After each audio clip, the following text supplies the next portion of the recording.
Hello, everyone, and welcome to our session on inclusive STEM teaching and insights from feminist pedagogies.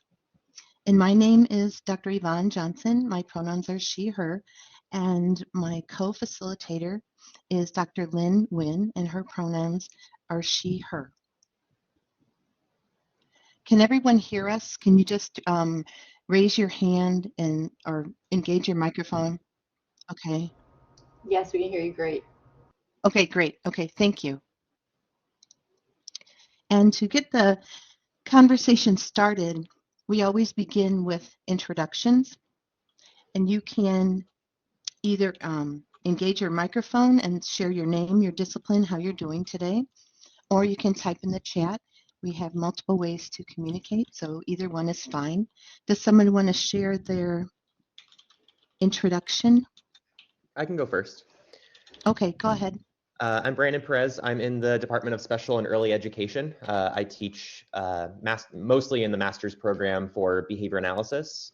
And I'm doing okay, just trying to catch up on grades today. That's mainly what I'm doing. That's good. May the power be with you, Brandon. Thank you and welcome. Okay. I can go next. My Okay, name is great. Lori Spencer. I'm in the Department of Biological Sciences, and I'm a PhD candidate, and my teaching experience is teaching undergrad level biology labs in a variety of different topics. And I'm really excited to see what this class brings us today. So thank you for having me. Great, great. Welcome. Thank you. Thank you, Laurie. And best of luck with your studies and your teaching as well. Thank you. You're welcome.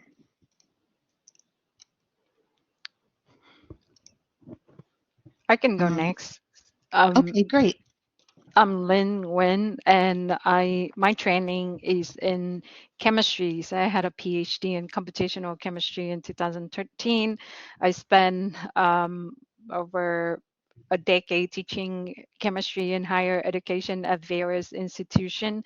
And last year, I moved into faculty development. So now I'm one of the two inclusive teaching coordinators at Center for Innovative Teaching and Learning. Great. Thank you, Lynn. Thank you. And I'll do an introduction myself. My name is Dr. Yvonne Johnson, and I have a bachelor's in psychology with a focus in organizational development and a master's in adult education with a focus on feminist and critical pedagogies, and a doctorate in educational technology with a focus on critical pedagogies as well. And I work in the Center for Innovative Teaching and Learning and help faculty and instructors with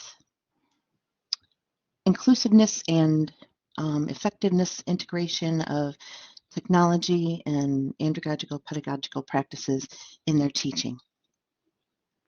And we have Manjari and Suzanne. Would either one of you like to share your? Yeah, I'll go. I'm Suzanne Great. White. I'm chair of the Department of Counseling and Higher Education, and I've done some work and research in feminist supervision and feminist counseling, and I kind of wanted to learn more about how feminist pedagogies work in the STEM fields or any field. Okay, great. Thank you. And I see your information shared on various media outlets and things, so thank you for sharing your expertise widely. Oh, for sure. Thank you. You're welcome. Manjari, do you have a microphone, or would you, let me see, do we have a chat?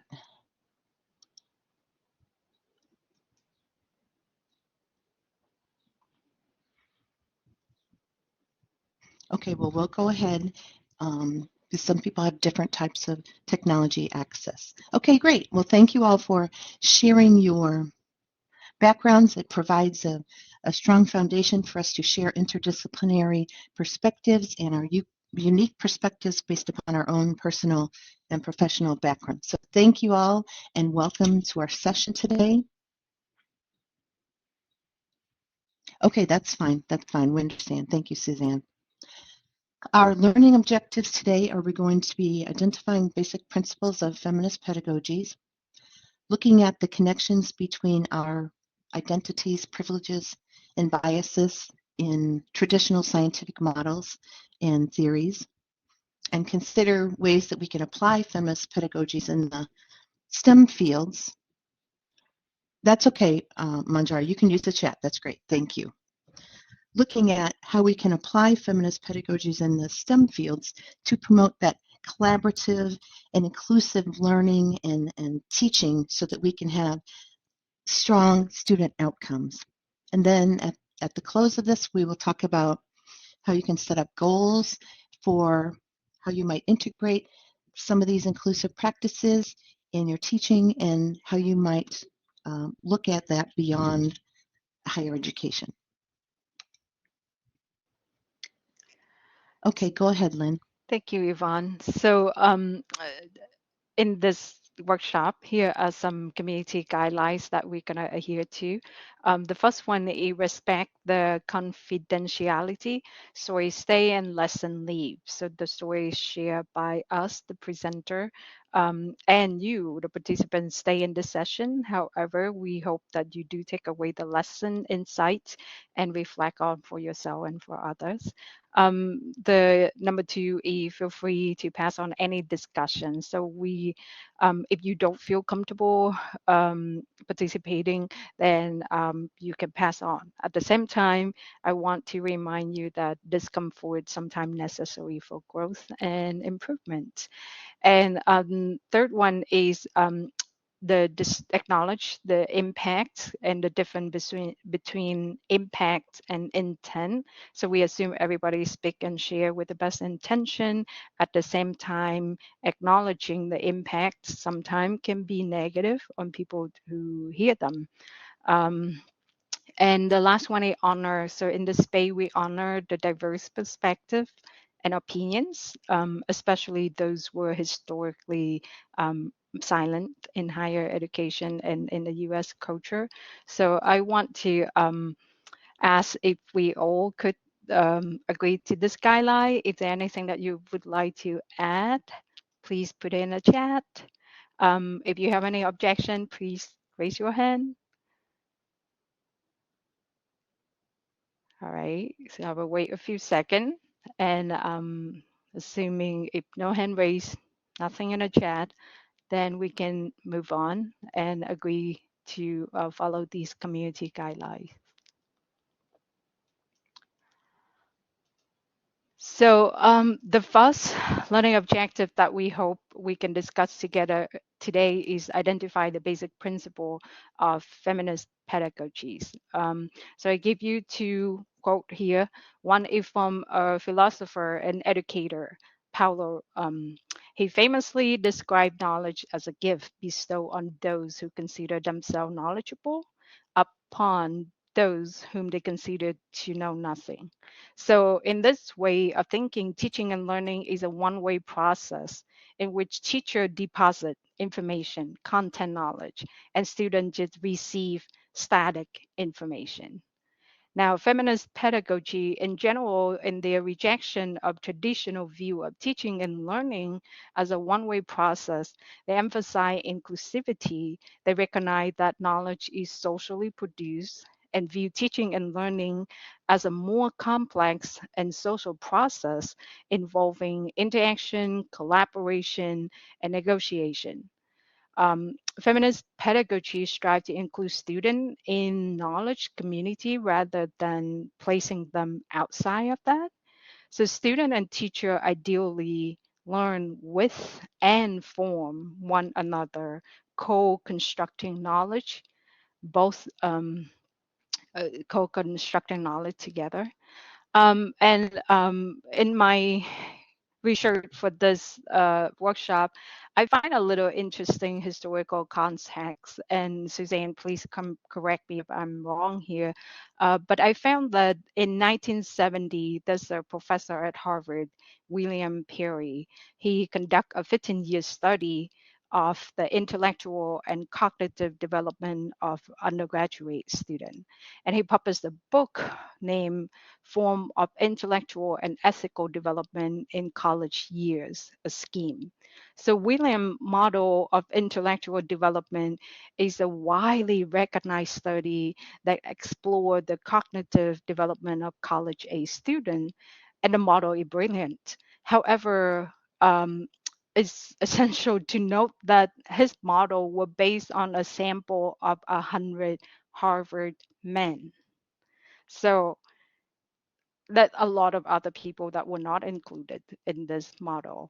And it's not accurate to reflect the way human learn if the sample only based on one gender. So in response to Peary study, a group of women, Mary Blythe, Nancy, and Jill published a book in 1986 that they called The Woman Ways of Knowing.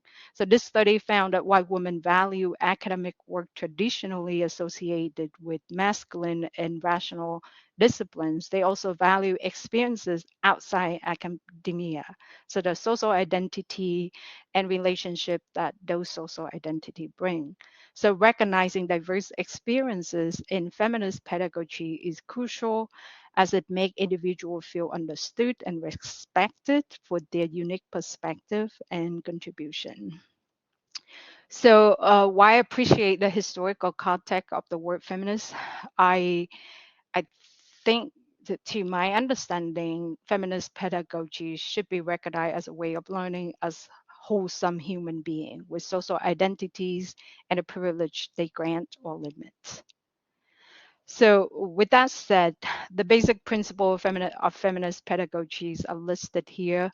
Reform the relationship between professor and student. So a classroom guided by feminist pedagogy challenge traditional power dynamics by decentering the professor authority, at the same time amplifying marginalized group experiences and perspective.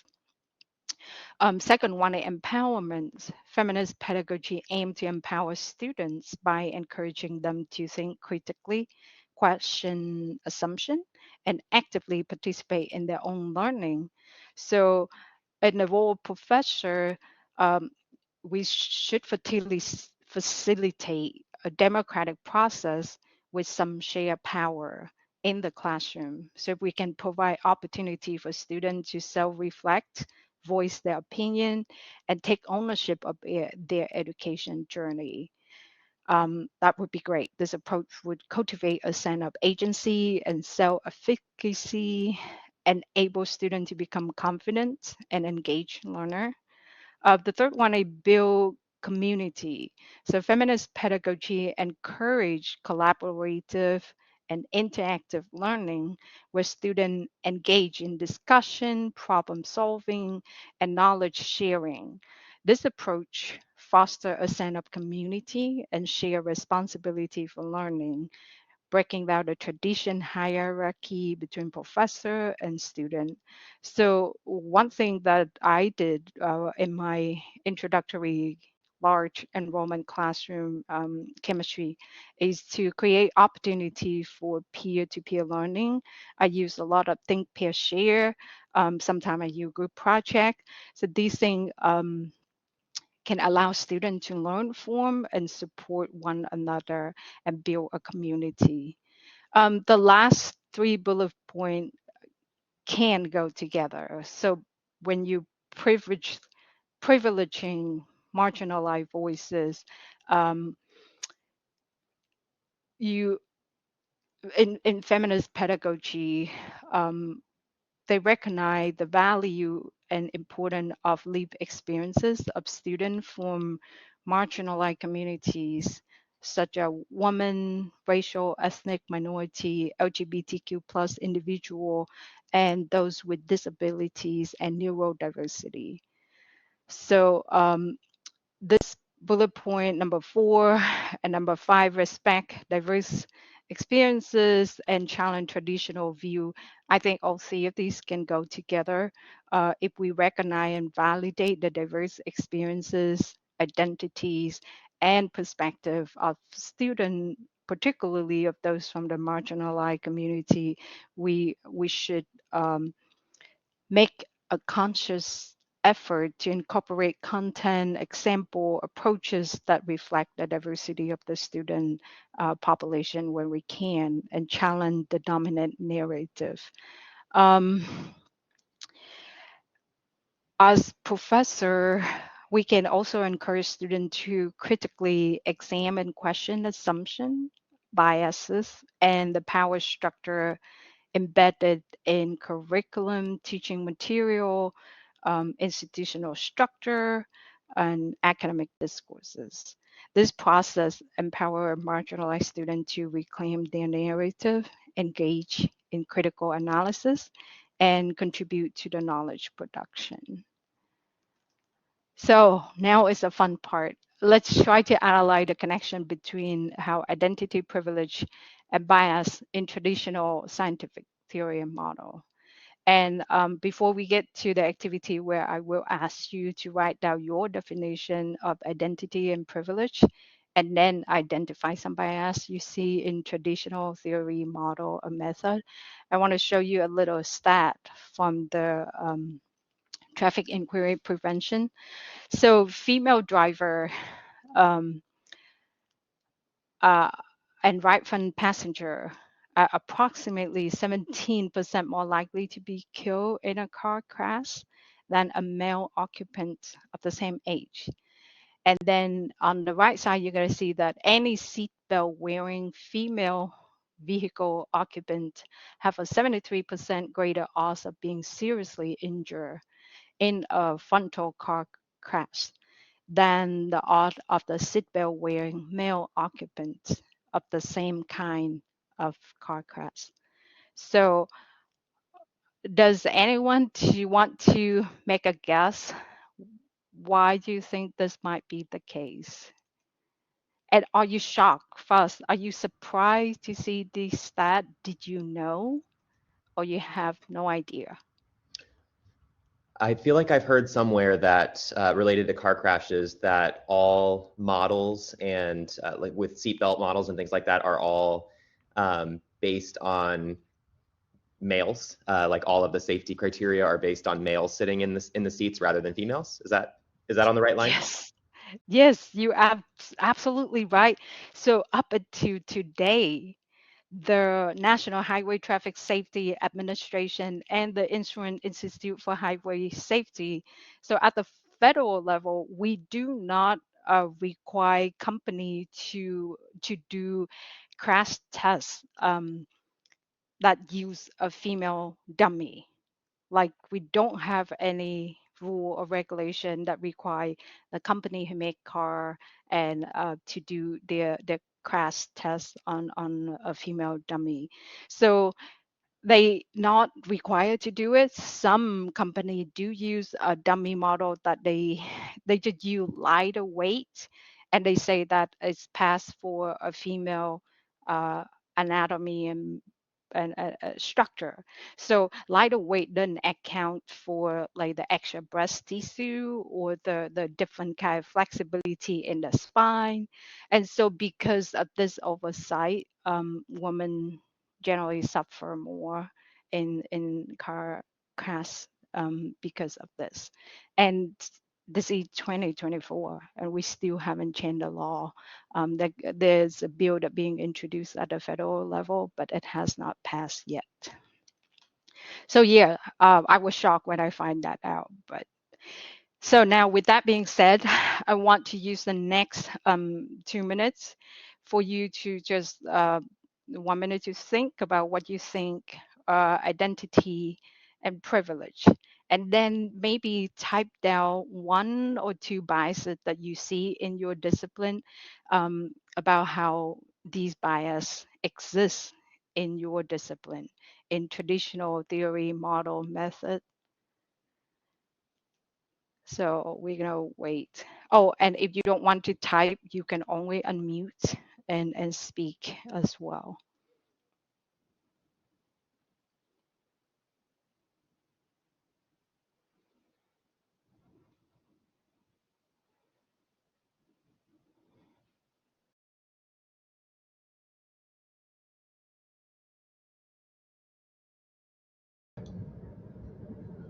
Um, Hi.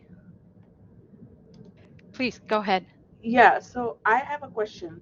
So, do you mean like the biases uh, in our working environment, or in general uh, any any places or anything that I observe? So I did make it narrow in the biases in your discipline and your working environment, but if you have something that you would like to share that it's your live experience and we're talking about feminist pedagogy, please do share. Oh, I see. Okay. Thank you for clarifying. You're welcome.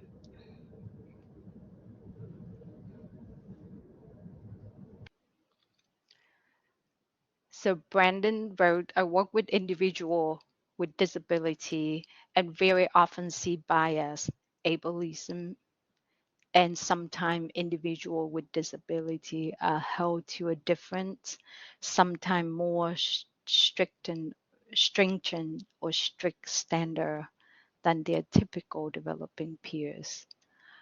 Brandon, you are in early education, early childhood education, right? I Special and would early education, yes. would you please give us an example or Sure. share? Yeah, so I work primarily with individuals who engage in pretty severe problem behavior. So kids who are aggressive or injure themselves. And sometimes when we're working on treatment plans or working on IEPs in schools, behavior intervention plans, sometimes teachers have this idea of that these behaviors are absolutely they're unacceptable, or we want to work on these behaviors, but sometimes they have these unrealistic expectations. So when you look at typically developing kids, sometimes they hurt one another, right? When you're thinking about kids being around each other. And sometimes typically developing kids are held to a standard where it's just, oh, kids being kids. But when a individual with a disability engages in a similar behavior, it's immediately unacceptable and immediately, so it's kind of this different or strange standard that we set for Yeah, individuals that with disabilities that we don't necessarily hold for individuals that are typically developing. yeah. I appreciate that you share that. Thank you.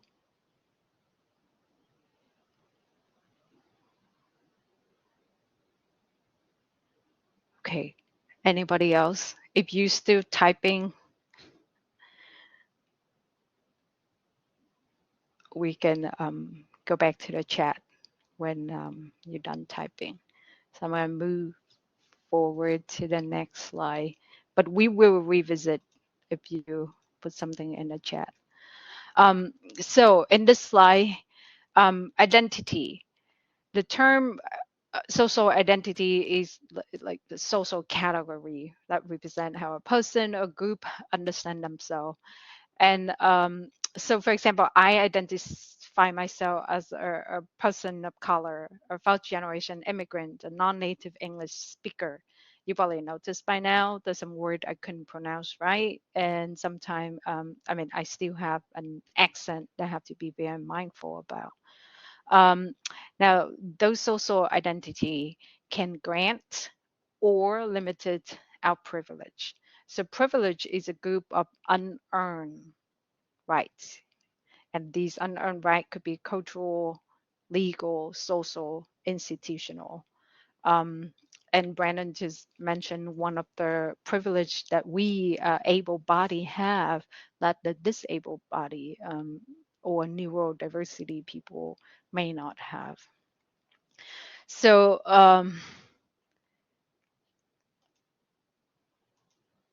now that we have the some spend some time reflect and think about identity and privilege, I want to go ahead and bring you to the next slide where I'm gonna be very vulnerable with you and share some of the story about how my identity um, limited my privilege and how I use that as a way to inform my teaching and course curriculum designing when I am in a position with more social power. So I am a first generation immigrant and a first generation college student. Generally, being an immigrant and first generation college often also mean being poor. So I didn't have any money, no money, no connection, and I needed to learn English. And I know I needed to get a degree that would open up the door to high-paying job, so that I can start working my way up to the American middle class. Textbooks were expensive. So I remember that I discovered a free textbook on reserve at the library at the Oklahoma City Community College where I attended school. So they kept all of the textbook of all the courses that offer at the community college on the reserve desk. So I check out the book at the library for 2 hours as I stretched, did all my homework, use a computer, use the internet because I didn't have computer at home. I didn't have the internet at home. So I did everything at the library.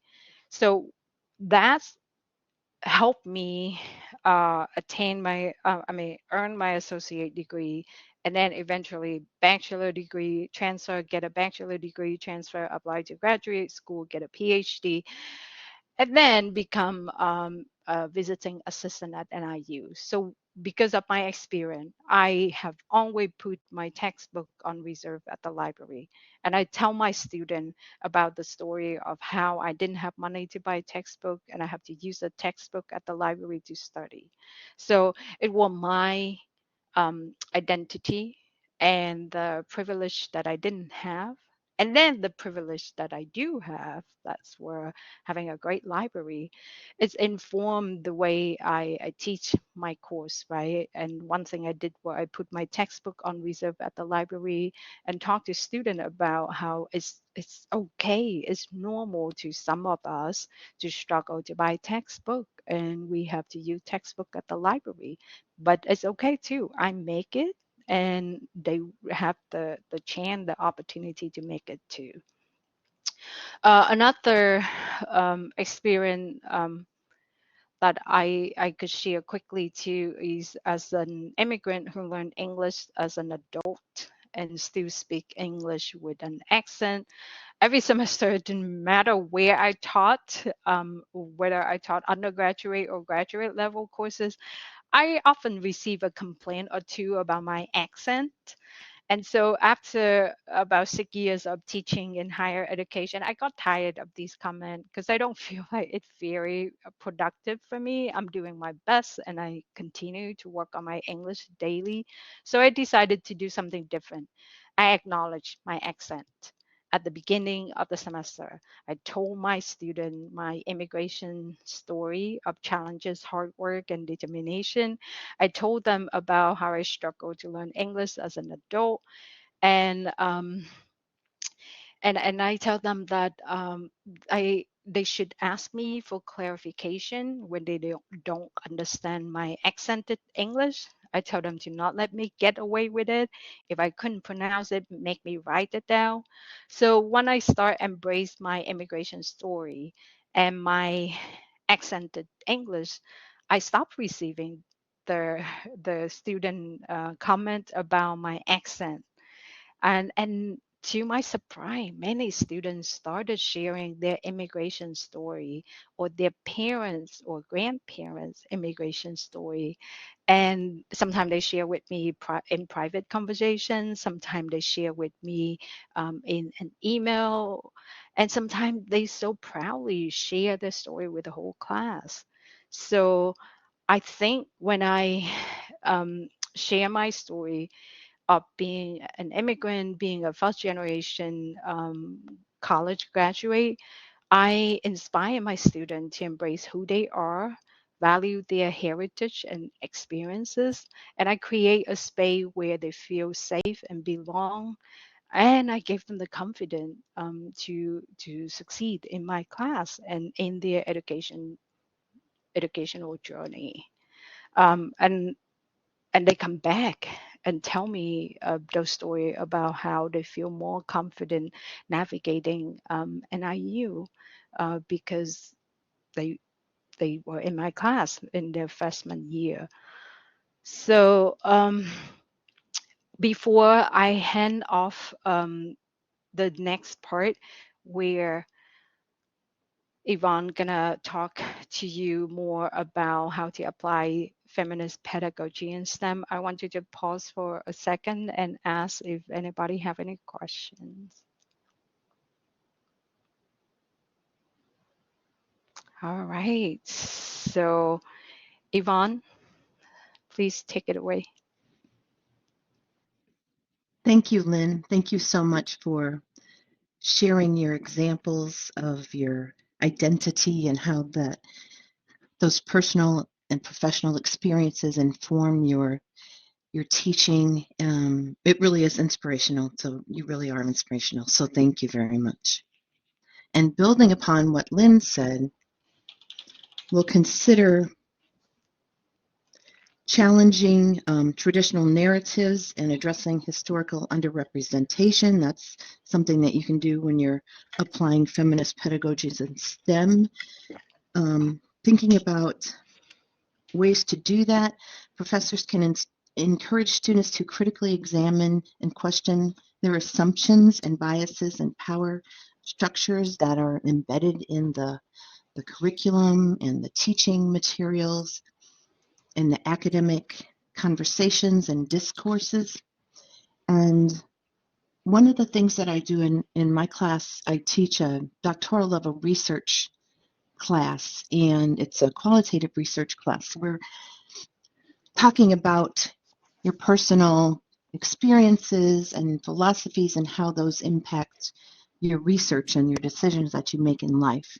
So project where an activity where the students think about what was happening when they were born politically, what was happening, and they have to kind of think back, but politically, societally, personally, what is what place do they have in their family? Was it what was going on in the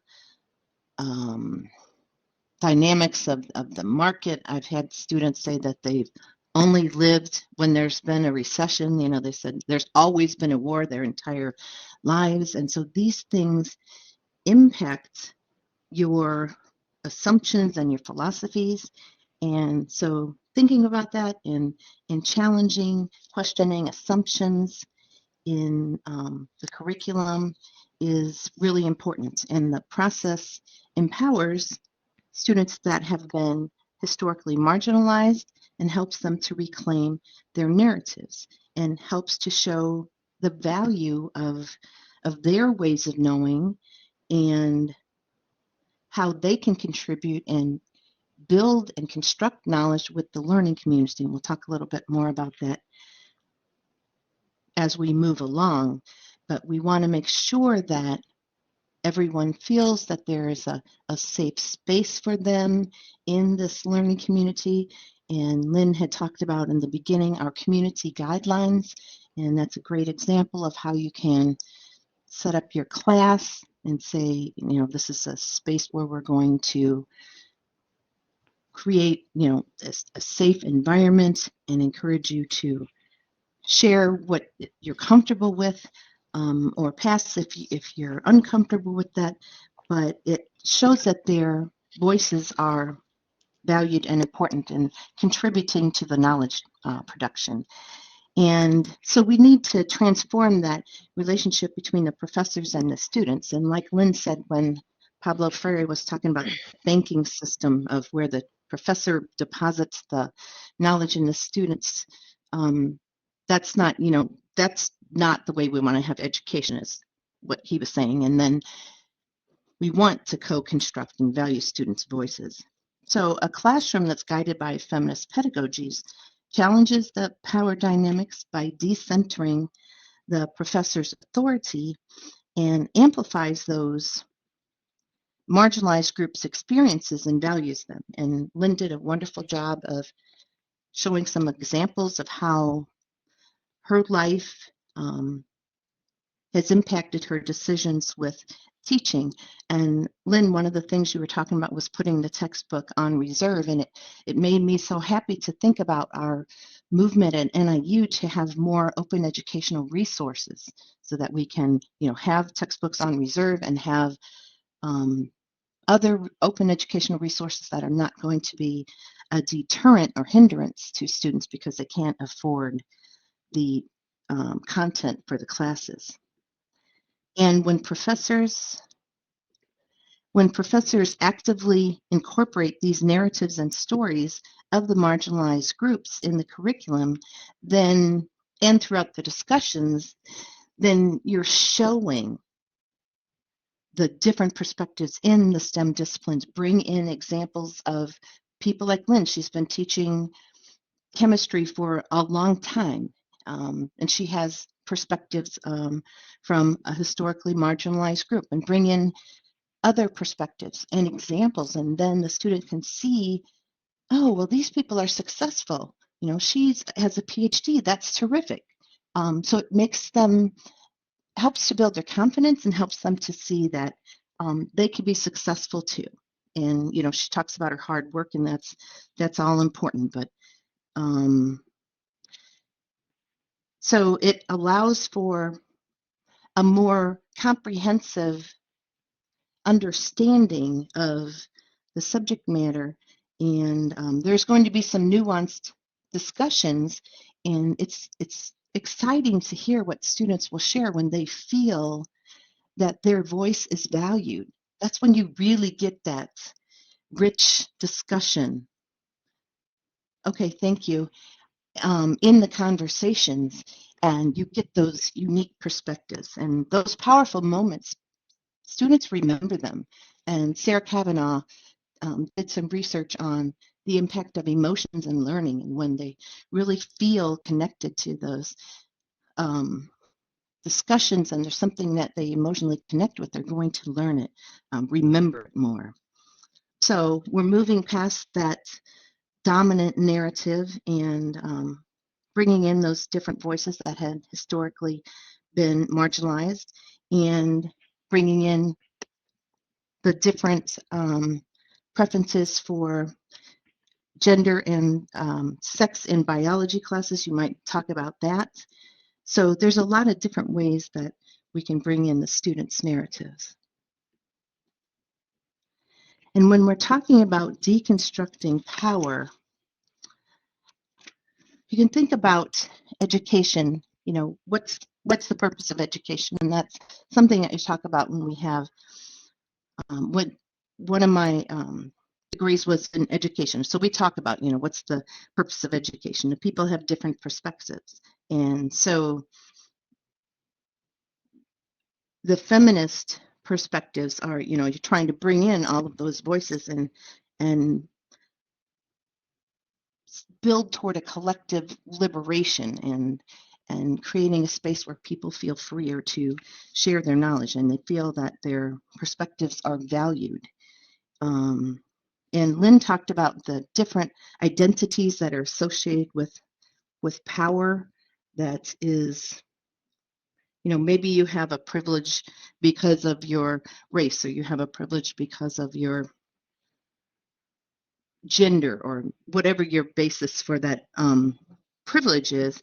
Then, being aware of that and helping students to bring in, to balance these power dynamics. And some of the things you can do is you can help them to set learning goals and explain to them that they are knowledge producers. I remember a long time ago when I was an undergrad, I had this professor, a wonderful professor, always asking questions and all this.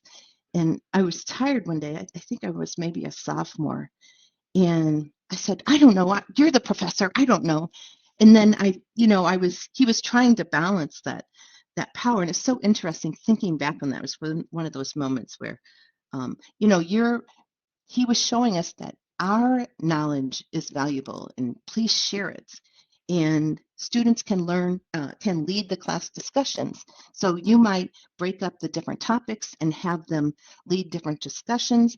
And when they are responsible for leading a certain discussion, we all know that when we teach a topic, we learn it more deeply because, we have to struggle through those different information that, we don't necessarily understand fully and things like that.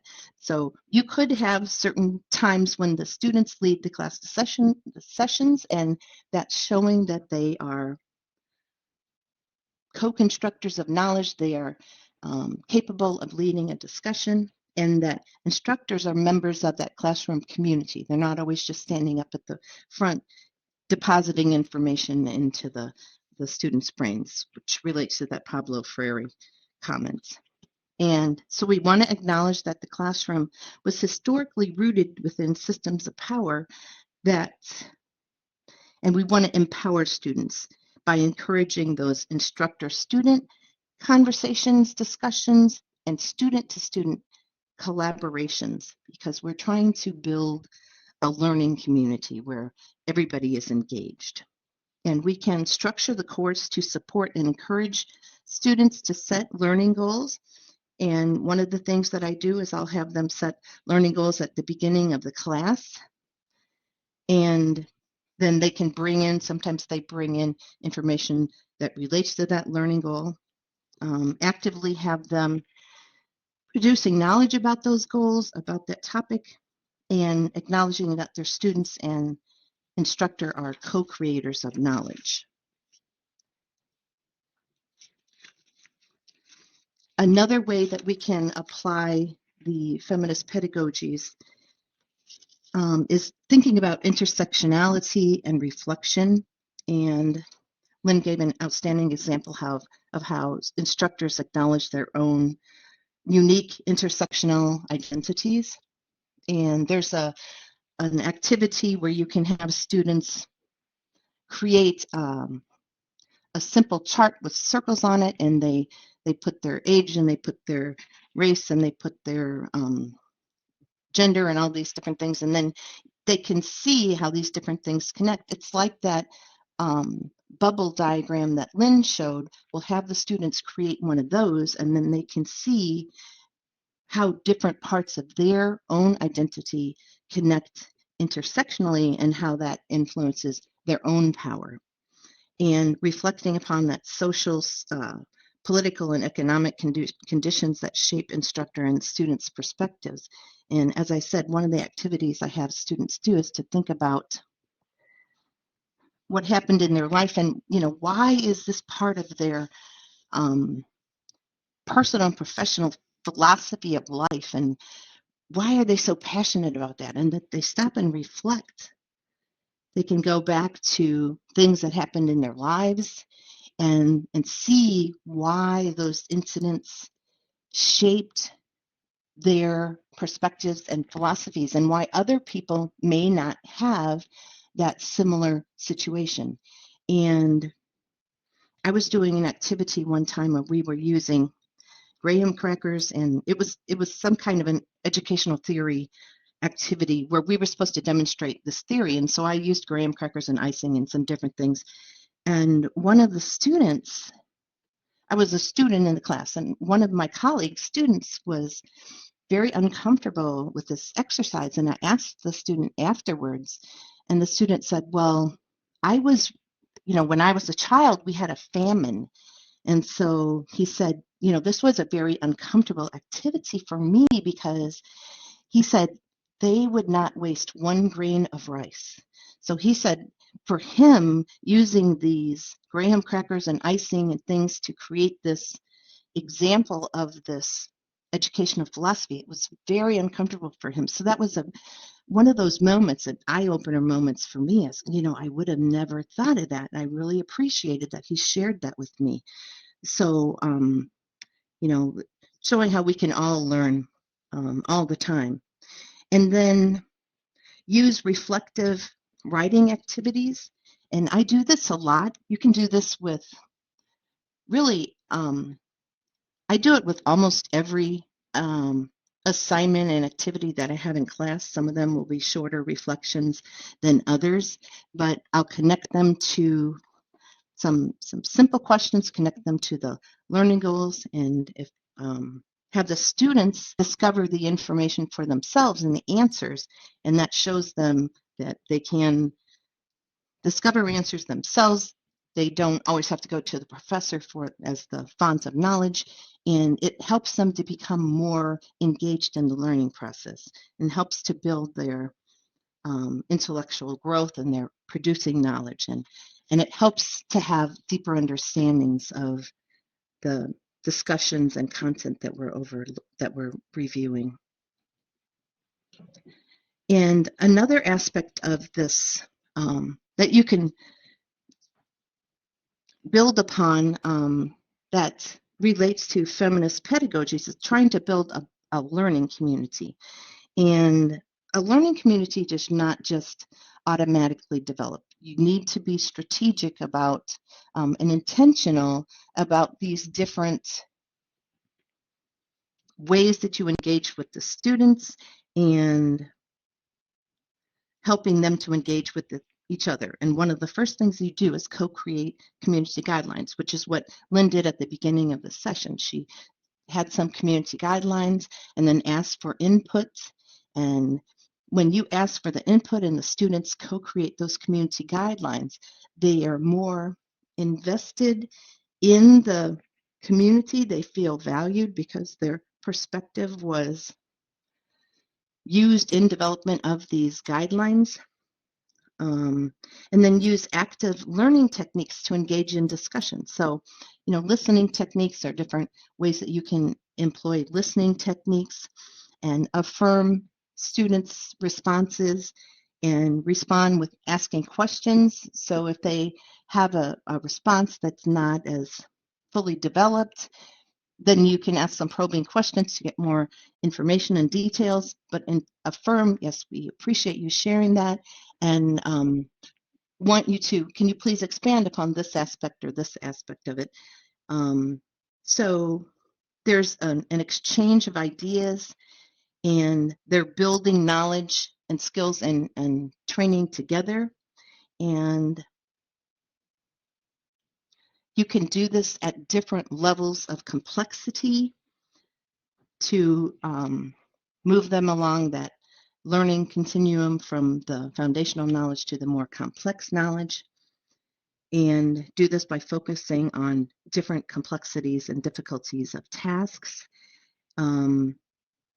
and having them co-create with colleagues toward a shared common goal.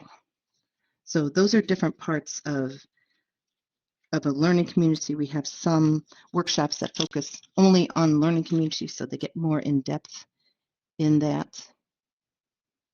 Has anyone used a learning community type of approach in their courses or in maybe a program? Do you have any learning communities for your programs?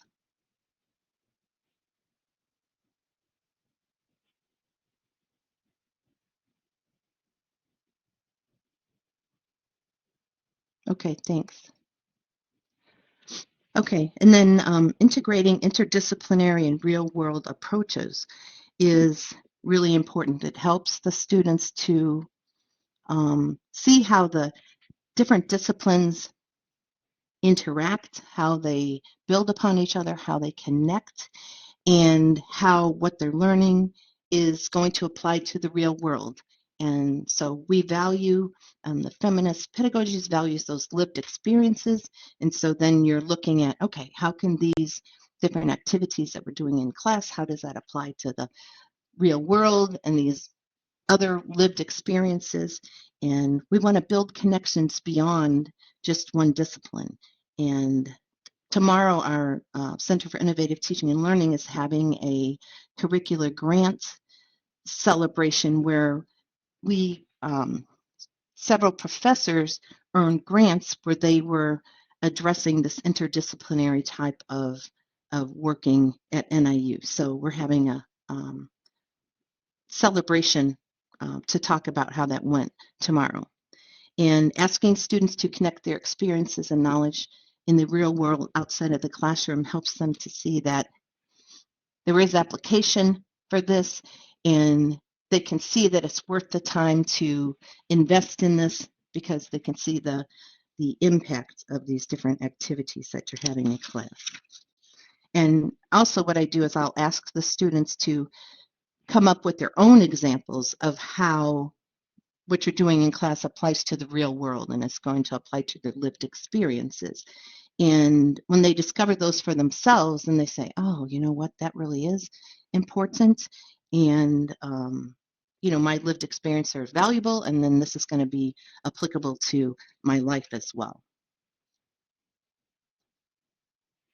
And I wanted to share this. This is an example of value rubrics. It was a project by the American Association of Colleges and Universities. They created 16 rubrics to help people who teach have an idea of how they might assess different competencies. And the one on the screen is just an example of one of their rubrics. Like I said, there's 16. There's on the bottom of the screen, that is the link to the rubrics, and they're Creative Commons licensed, so you can adapt them to your own, revise them and adapt them to your needs. They're free. You just have to sign in, and you give them your email and you put them in your cart. But when you check out, they're free. So sometimes professors and instructors say it's difficult for them to come up with ways to assess some of these different activities that they are bringing into the class when they transform the class. So I wanted to give you an idea that there are resources out there for you to use. Okay, and then so before I turn it over to Lynn, does anyone have any questions about that?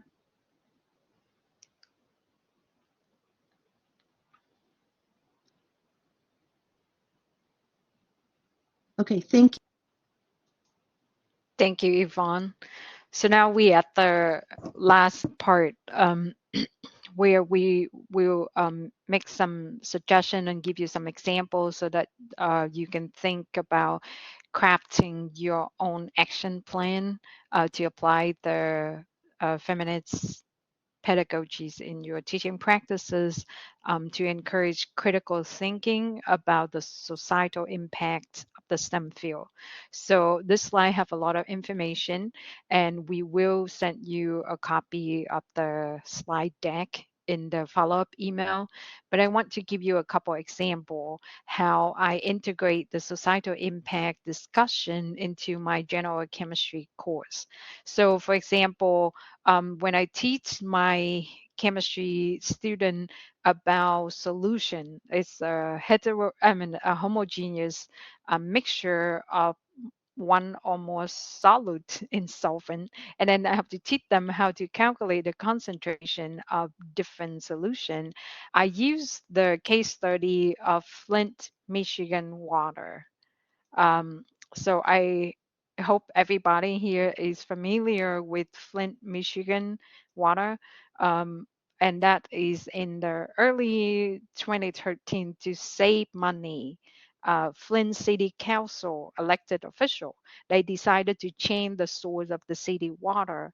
And so when they make decision like this, who make the decision and which community is it negatively impacted by such decision? Those are the things that in the STEM classroom, sometimes people shy away from talking about it, but I did not. I were nervous when I first started, but the student respond to it really well, and that's why I continue to use a real life example like this. So I use the Flint, Michigan water to talk about how the authority failed to treat the water with phosphate ion to create protective layer that prevented the water pipe from having lead ion leaching from the pipe into the water and affect mostly poor people of color, Black people communities. And all of that was to save money, but they end up wasting a whole lot more money. So I have a case study, have the student calculate the lead concentration in a sample water from Flint River, and the student respond to that really well. For enhanced community engagement and outreach, here at NIU, we have a wonderful program called NIU STEM Cafe. So if you have not tried it, you should look up NIU calendar and attend one of their NIU STEM Cafe. It can be a wonderful experience that bridging community and inclusive discussion in the STEM field. And or if you have any ideas that you could propose to the NIU STEM Cafe, please go for it. Um, the last one promotes interdisciplinary collaboration. So NIU just recently started T-RISE, which is a transdisciplinary research incubator for STEM education. And I attended a couple of the meetings. I think this is a great place to start. If you're thinking about promoting interdisciplinary collaboration in your field, in your discipline, you might want to check T-RISE out. So yeah, these are just a few examples of how you could start thinking about how to encourage students to think more about the societal impacts that your STEM field can have. The rest of the presentation, Yvonne going to walk you through how to craft an action plan, and then we go to Q&A. Okay, thank you, Lynn.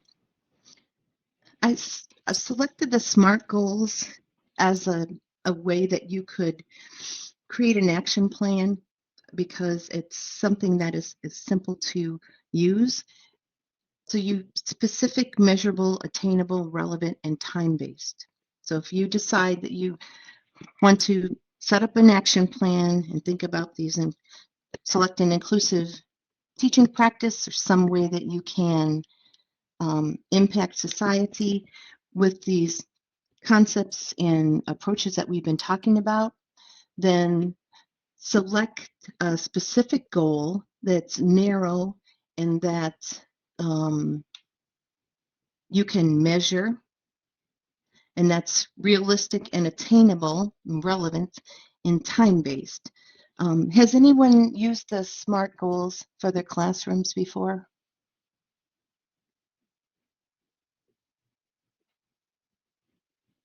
Okay, so there will be a link in. Okay, great, Brandon. Okay. So that's great. Thank you, Brandon. And then, so you could use that SMART goal application to select a specific goal. How do you want to integrate this feminist pedagogy?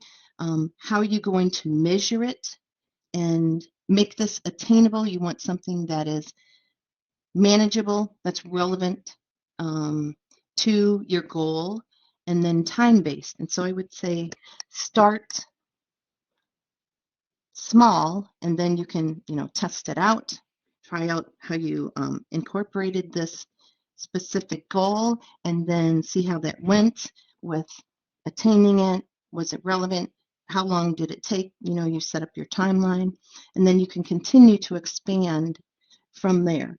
But the SMART design for goals is something that it's easy to remember, and then you can just set up this template. And in this link at the bottom, it has more about how to design an action plan if you want to get more in depth with that. But SMART goals is one way to do that.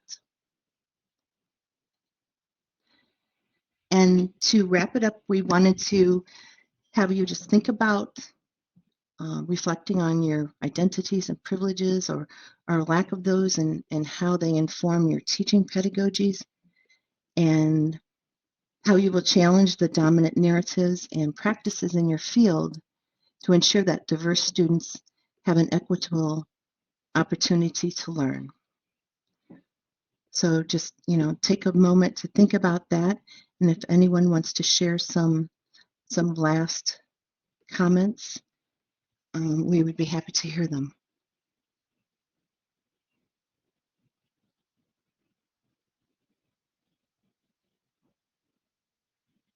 Go ahead, Lori.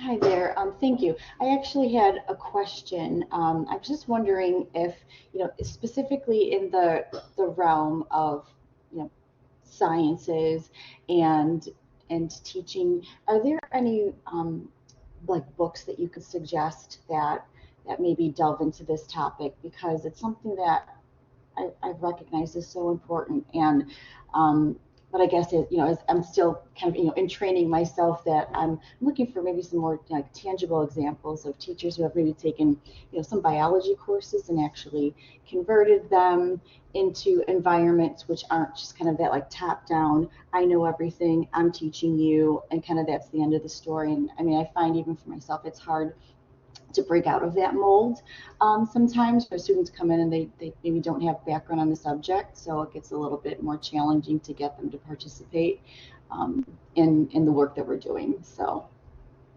I was just looking for recommendations, if you might have any, or if any of you were to come across any in the future, maybe to share them, that would be great. Oh, Brandon, okay, teach model. Okay, I'm making note of that. Thank you so much. Thank you, Brandon. Yvonne, if I may, Go I ahead. want to tell Lori. So, if you're looking for something that's specifically for the biology discipline, I don't know on the top of my head, but I know there's a book in general that talk about equitable grading um, as one of the way to um, I think that would be a good to start with a biology class or a STEM class as well, like rethinking the way we grade and what are we grading and what do we want our grade to represent. So we could put that into the follow-up email with additional resources for you. And at the same time, I'm gonna go and do a little search to see if there are any book written out there specifically for biology. And if I find it, I'll let you know. Thank you all so much. I really appreciate that. You're welcome.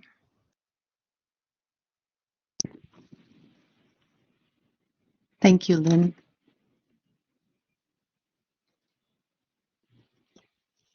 Well, we You're wanted welcome. to Sorry. say, thank you for attending, and we're so excited to have the opportunity to talk with you all about the applying this feminist pedagogies and the concepts in STEM fields, and have you share your experiences.